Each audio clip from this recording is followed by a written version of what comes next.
دوران کتاب بعد میں کروں گا نہ، میں اپنے عقیدے کی بات کر رہا ہوں. میں اہل سنت کے اندر جو خرابیاں ہیں میں پورے ملک میں انہی کو دور کر رہا ہوں. بٹھائیں، یہ کون بندہ ہے؟ بٹھائیں نہ. میں جو ہمارے راولپنڈی میں بالخصوص اور جو پاکستان میں بد مذہب ہمارے سٹیجوں پہ آ گئے، میں انہی کا علاج کرتے نکلا ہوں. میں نے اگر مرض کا علاج نہیں کرنا تو پھر تقریر کیوں کرنی ہے؟ یہاں اگر کوئی بھونکنے لگ جائے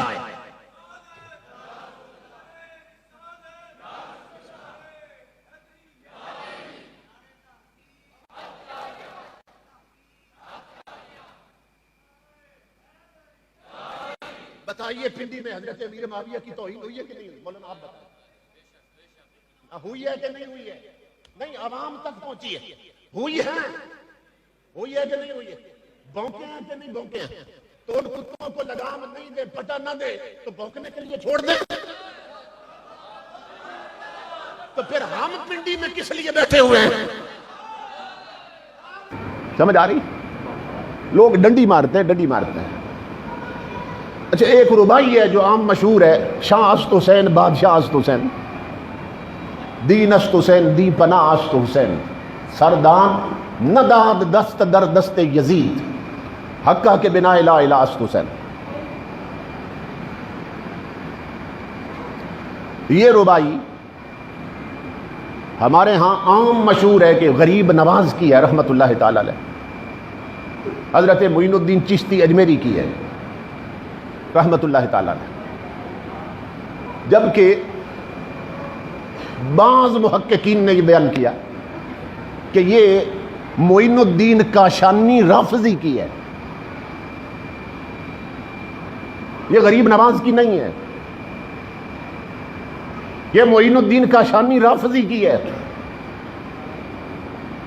کیوں؟ اس لیے کہ اس کے آخری مصرے میں جو اتنی بڑی بات کی گئی وہ ٹوٹلی طور پہ غلط. اگر یہ ثابت ہو جائے کہ یہ غریب نواز ہی کی ہے تو جو آخری مصرع ہے اس کی پھر تعویل کرنی پڑے گی. لیکن آخری مصرے میں یہ آخری مصرع بتا رہا ہے یہ اس رافضی کی ہے.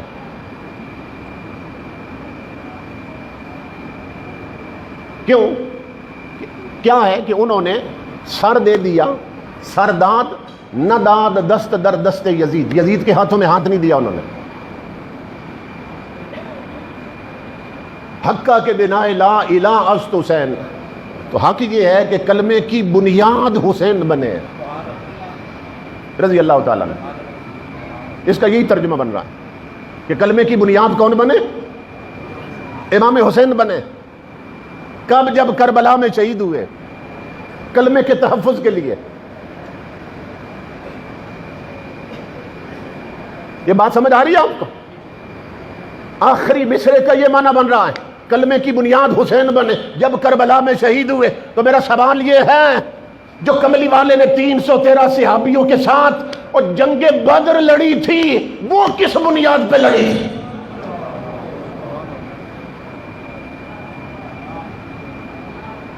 وہ کلمے کی بنیاد کے بغیر لڑتے رہے. جو غزوہ احد ہوا وہ کس بنیاد پہ ہوا تھا؟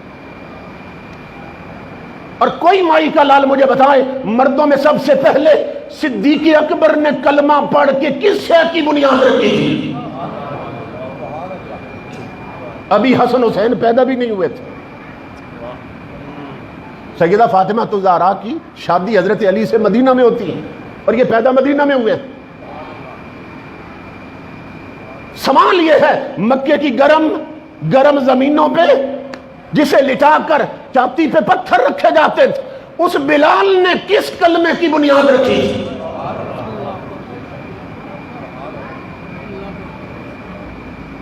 عورتوں میں حضرت خدیجہ نے سب سے پہلے کلمہ پڑھا، انہوں نے کس کلمے کی بنیاد رکھی؟ بچوں میں حضرت علی نے سب سے پہلے پڑھا، انہوں نے کس کلمے کی بنیاد رکھی تھی؟ وہ کلمہ اور تھا اور کربلا میں اور تھا. غلاموں میں حضرت زید نے سب سے پہلے کلمہ پڑھ کے کس کلمے کی بنیاد رکھی؟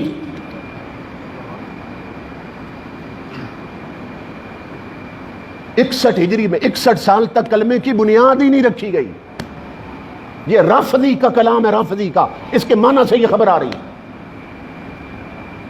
اور اگر ان کے دیوان میں بھی ملے تو پھر آخری مصرے میں تعویل کرنی ہوگی. نہیں ابھی تک دوران خطاب نہیں، بعد میں کریں گے نا. میں اپنے عقیدے کی بات کروں.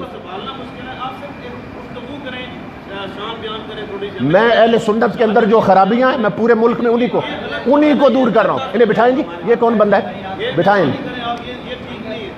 نا. میں جو ہمارے راول پنڈی میں بالخصوص اور جو پاکستان میں بد مذہب ہمارے سٹیجوں پہ آ گئے، میں انہی کا علاج کرنے نکلا ہوں. میں نے اگر مرض کا علاج نہیں کرنا تو پھر تقریر کیوں کرنی ہے؟ یہاں اگر کوئی بھونکنے لگ جائے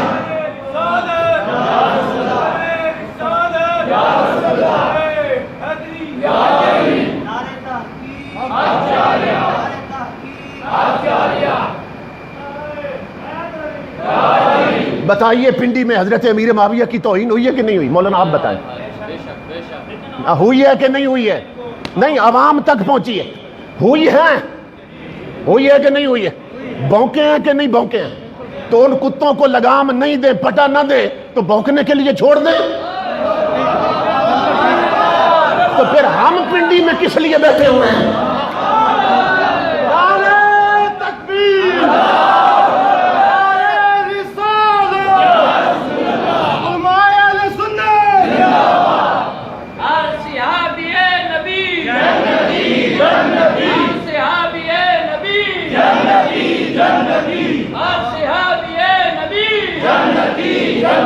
تاجدار ختم نبوت زندہ باد، زندہ باد. تاجدار ختم نبوت زندہ باد، زندہ باد. انصب نبی فضلو، انصب نبی فضلو، انصب نبی فضلو.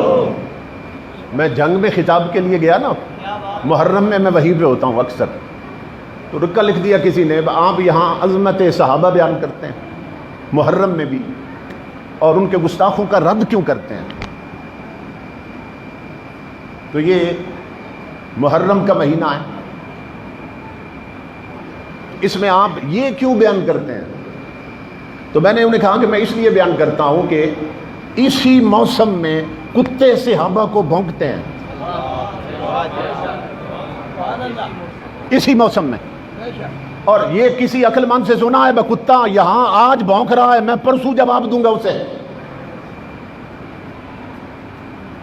سمجھ رہے ہیں؟ عقل و فکر کا تقاضا یہ، جہاں کتا بھونکے جب بھونکے وہیں جواب دو.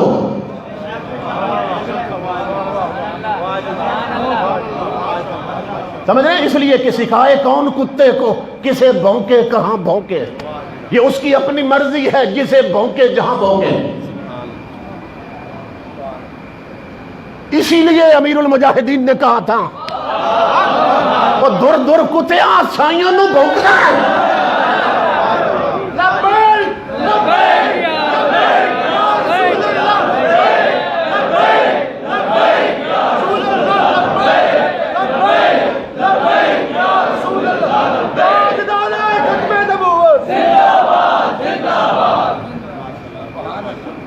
میرے خطاب کی یہی تو خوبی ہے، سمجھ رہے ہیں؟ کہ صرف کھڑے رہ جاتے ہیں، کھوٹے نکل جاتے ہیں. کیونکہ میں عقیدے کی وہ چھلنی لگاتا ہوں، قرآن اور حدیث کی وہ چھلنی لگاتا ہوں، جہاں صرف کھڑے رہ جائیں کھوٹے نکل جائیں. اس لیے صحابہ کو نہیں بھونکنا. تمہیں معلوم نہیں، امام الانبیاء کے غلاموں، حضور فرماتے انہیں میرے لیے میرے رب نے چنا ہے. تو جب رب نے چنے تو کتنے کھرے چنے ہوں گے؟ خدا نے چنے تو کتنے سچے اور سچے چنے ہوں گے؟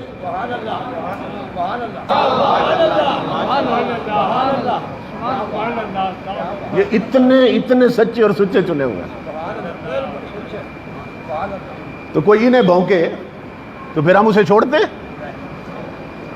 حضرت امیر معاویہ رضی اللہ عنہ یہ تاجدار کائنات کے صحابی بھی ہیں، کاتب وحی بھی ہیں، امام الانبیاء کے سالے بھی ہیں، اور مولانا روم کے مطابق سارے مومنوں کے ماموں بھی ہیں، یہ خال المومنین بھی ہیں۔ کیوں؟ اس لیے کہ ان کی ہمشیرہ محترمہ اور حضرت ابو سفیان رضی اللہ عنہ، ان کی بیٹی محترمہ حضرت ام حبیبہ تمہارے میرے رسول کی زوجہ محترمہ ہے، سمجھ رہے؟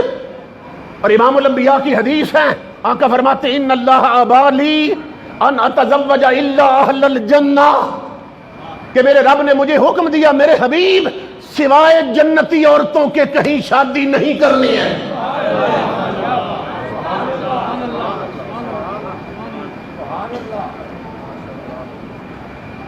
تو یوں چلو، اسی لیے اعلیٰ حضرت کے بھائی نے فرمایا تھا کہ بے ادب گستاخ فرقے کو سنا دو اے حسن، یوں بیان کرتے ہیں سنی داستان اہل بیت،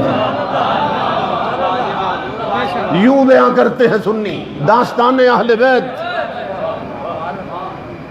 کیونکہ کربلا میں امام حسین نے سنیوں کا ذکر کیا تھا، جب 22,000 لشکر کے سامنے گئے تھے نا تو امام کو خطبہ پڑھیے، تو امام نے انہیں فرمایا تھا کہ تم خود ہی بلانے والے اور خود ہی اب ہمیں ستانے والے، تو جانتے ہو میں کون ہوں؟ جنہوں نے بلایا تھا ان کے لیے لفظ کیا تھے؟ فرمایا قد خذلتنا شیعتنا، ہماری پارٹی نے ہمیں مروایا ہے، ہمارے جھوٹے حکمرانوں نے ہمیں مروایا ہے۔ انہوں نے ہی خط لکھے تھے، امام حسین ان کی بات کر رہے ہیں جو امام کے قاتل بنے، اور قاتلوں کے سامنے امام نے سنیوں کا بھی ذکر کیا، اور وہاں فرمایا جانتے ہو میں کون ہوں؟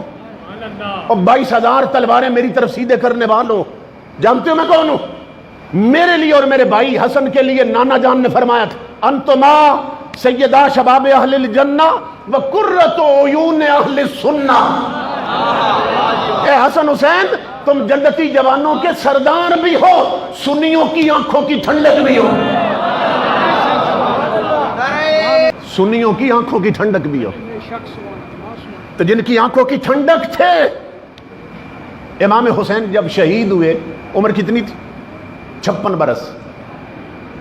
کربلا کے نہ 10 دن نکال دیں آپ، 56 سال کی ان کی جو زندگی تھی اس کے 10 دن نکال دیں کربلا والے، تو پیچھے بھی 56 سال ہی رہ گئے نا۔ تو باقی جو سال تھے 56 برس امام حسین نے مدینے میں کن لوگوں میں گزارے تھے؟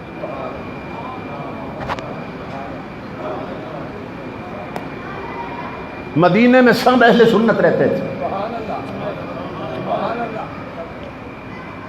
سنیوں میں 56 سال تک زارا کا لال رہا۔ آقا فرما گئے تھے اور امام خطبے میں فرما رہے ہیں کہ آقا نے نانا جان نے فرمایا تھا حسن حسین تم سنیوں کی آنکھوں کی ٹھنڈک بھی ہو۔ تو جن کی آنکھوں کی ٹھنڈک تھے 56 برس تک حسین سنیوں میں رہے، مدینے میں زارا کے لال کے پاؤں میں کانٹا بھی نہیں لگنے دیا، 10 دن رہے رافضیوں میں، ان کے بچے بھی کاٹ کے رکھ دیے۔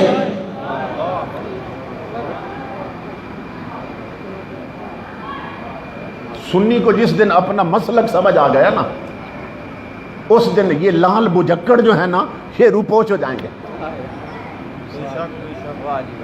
اب تو صحابہ کے بوجھ کی وجہ سے قرآن بھی غلط پڑھنے لگ گئے، کیوں خدا جب دین لیتا ہے تو عقلیں چھین لیتا ہے۔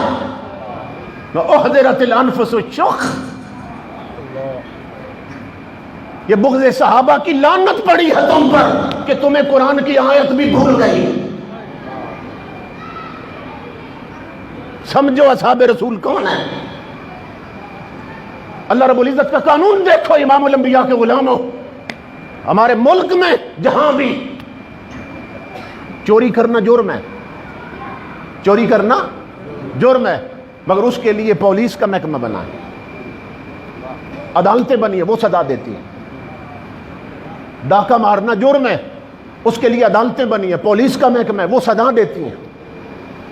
کسی کا مال چھین لینا، کسی کو قتل کر دینا جرم ہے، اس کے لیے عدالتیں بنی، عدالتیں سزا دیتی ہیں، مگر اللہ رب العزت نے فرمایا یہ عدالتوں والے ہو سکتا ہے کسی دور میں رشوت لے کر مجرم کو چھوڑ دیں،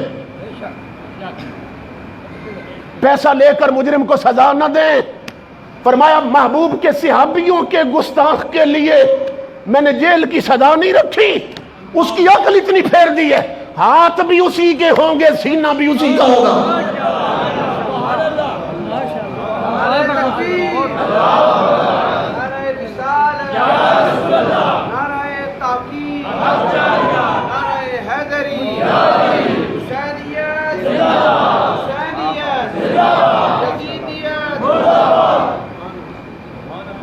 میرا نام نہ والد گرامی نے عمر رکھا تھا، محمد عمر، تو فاروق اعظم کے تو سائے سے شیطان بھاگتے تھے نا، لیکن ان کی برکت ہے نسبت کی، میری تقریر سے شیطان بھاگ جاتے ہیں۔